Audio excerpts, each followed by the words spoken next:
Hello and welcome to Pock and Rob. And in this week's video, which has been inspired by the recent purchase of the Yellow Submarine song track, I'm going to take a look at the artists where I have owned every single studio album released by that artist. Once upon a time I used to be a completist. This means that I would buy or acquire everything by certain artists, even the stuff I didn't like. I got kind of over that in the mid-2000s. But there are artists where I either still own all of their albums or I used to. And this video, I'm going to take a look at all of those artists and what I still own or what I don't own. Before I go into the subject matter, I just remind you to like, subscribe and hit the bell. And there are a couple of qualifiers that I am attaching to this video. First of all, the artist must have released a minimum of 5 studio albums. I am not considering compilations. I am not considering albums that are specifically a collection of outtakes because they weren't designed to be a coherent whole. I'm not considering live albums either. You know, if you've watched a previous video, I'm not a great fan of live albums. So we're talking about the studio album canon with a few exceptions, such as if the live album is particularly new content. I'm thinking, for instance, of, say, something like Dream Attic by Richard Thompson. That is a live recorded album, but all of the album is new content. This is not a ranking list per se. I'm going to take the artists in alphabetical order.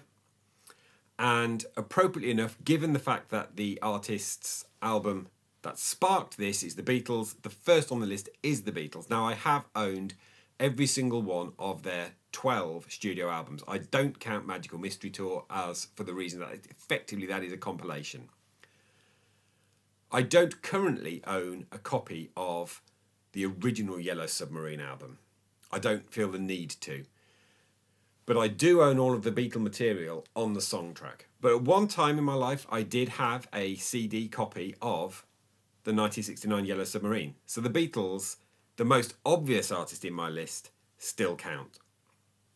The next on the list is another artist that I fell in love with. I have owned all of their albums and I will be mentioning them again a little bit later on for another reason, and that's Bucks Fizz.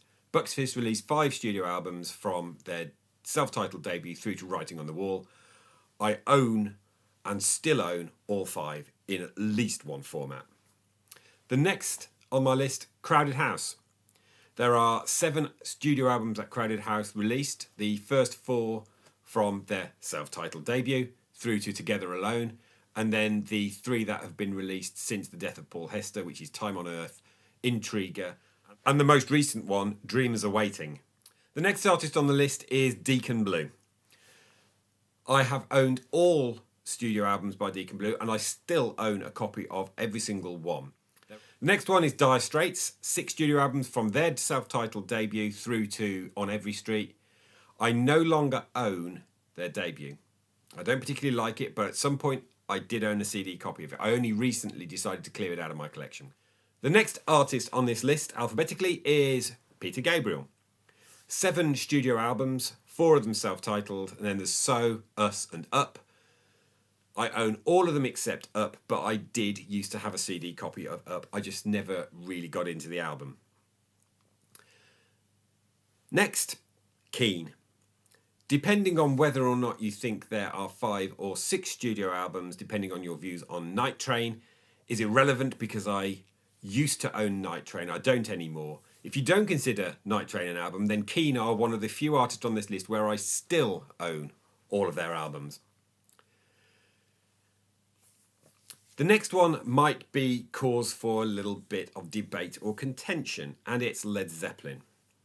So I own a copy of every single one of the 8 studio albums by Led Zeppelin. What I don't own and have never owned is a copy of Coda. Led Zeppelin muddy this list somewhat because Coda is an outtakes compilation. It was not set up or even intended to be an album in its own right until after the death of John Bonham.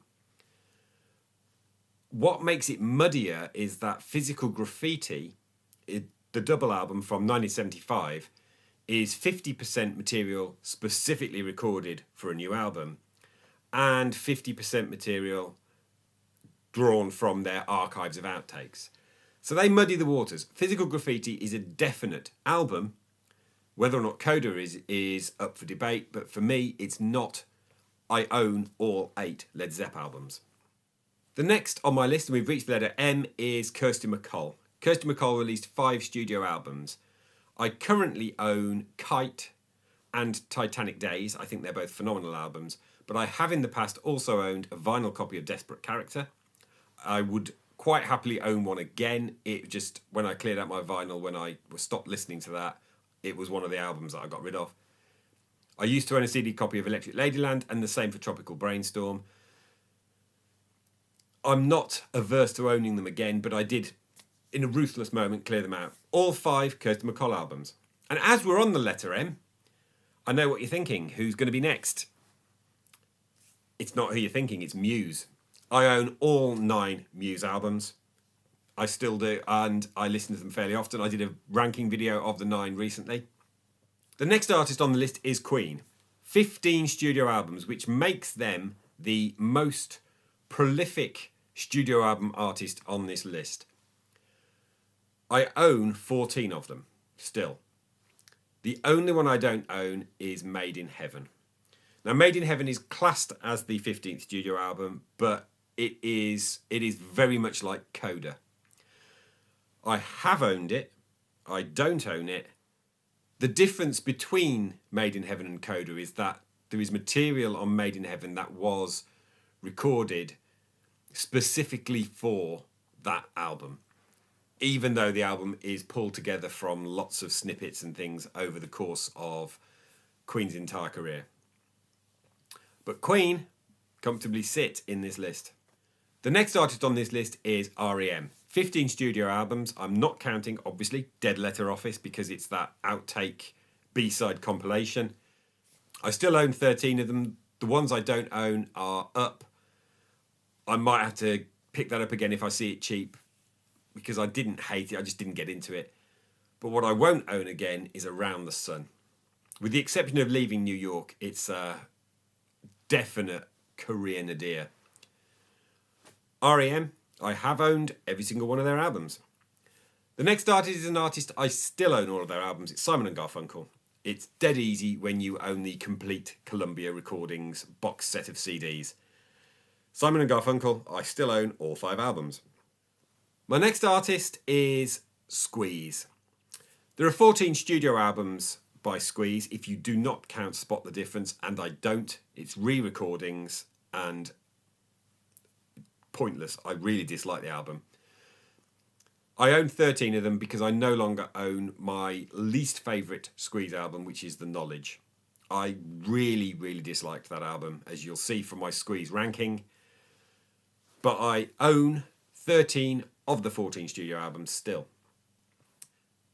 Penultimate entry on my list is an artist that had released 6 albums. It's Richard and Linda Thompson. I own all of them from I Want to See the Bright Lights Tonight through to Shoot Out the Lights, and that includes finding vinyl copies of First Light and Sunny Vista because they are pretty hard to come by on CD.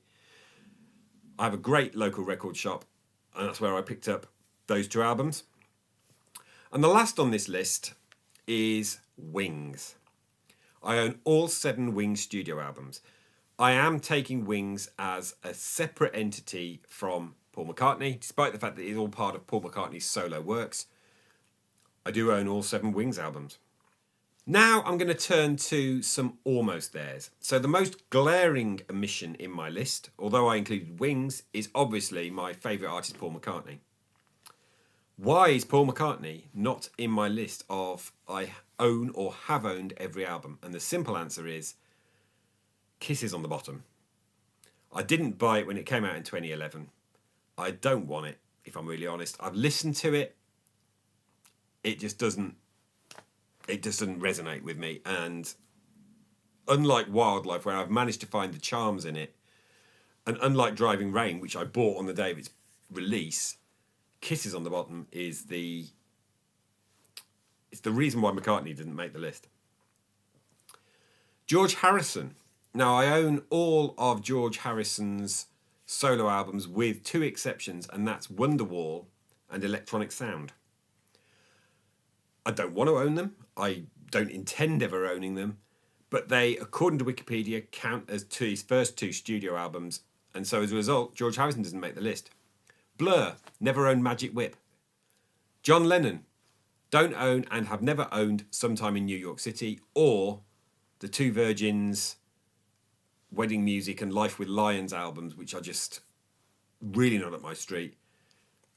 ABBA, I've never owned Ring Ring. The Clash, now, Cut the Crap, never owned it, never want to. If Cut the Crap, as some people try and claim, doesn't count as a Clash album, then yes, I have owned every Clash album. But it's officially their sixth studio album. Paul Heaton and Jackie Abbott, I don't own NK Pop. I own all of their previous four albums, and at some point they will make the list because I almost certainly will get a copy of NK Pop, but it's so new I haven't yet bought it. The Beautiful South, never owned Superby or Superby. When that came out, I listened to it, didn't like it, didn't buy it. Richard Thompson, now I mentioned him earlier as part of Richard and Linda Thompson, but as his solo career, I've got everything except Front Parlour Ballads and Strict Tempo. Now, if I owned Front Parlour Ballads, I'd probably include him on the list because Strict Tempo was a side project, really. But Richard Thompson, another artist I absolutely love and I've done videos on in the past is Iron Maiden. But guess what? I don't own and have never owned the two Blaze Bayley era albums. Billy Joel is another artist that is likely to make this list in the future. That's because I will at some point get a copy of River of Dreams. I'd like it on vinyl rather than on CD, but spot a CD, I will pick up River of Dreams. But I own all of the others. The next almost there but not quite is Third Day. I own all of their studio albums with one exception, and that is Christmas Offerings. The next is Monty Python. Tightly left field choice here. The only album I've never owned is the Meaning of Life soundtrack. Last thing I'm going to mention in these almost makes it in is The Fizz. Now, I had Bucks Fizz on the list previously. The Fizz is 3/4 of Bucks Fizz. I own OBF. I own F to Z of Pop. Their Christmas album. I own Smoke and Mirrors, but what I don't own a physical copy of yet is Everything Under the Sun. I have purchased a digital copy, and that's because I'm waiting for the vinyl, and the vinyl isn't out yet. So that's my video on artists where I own or have owned every single one of their studio albums. I'm sure this could generate quite a bit of debate. What artists do you own the entire canon of or have owned? What artists do you own or have you owned the entire canon of? Please let me know in comments either below or on the Facebook page. I'll be back in a week with another video, but until then, please remember to like, subscribe and hit the bell to receive notifications, and I'll see you in a week.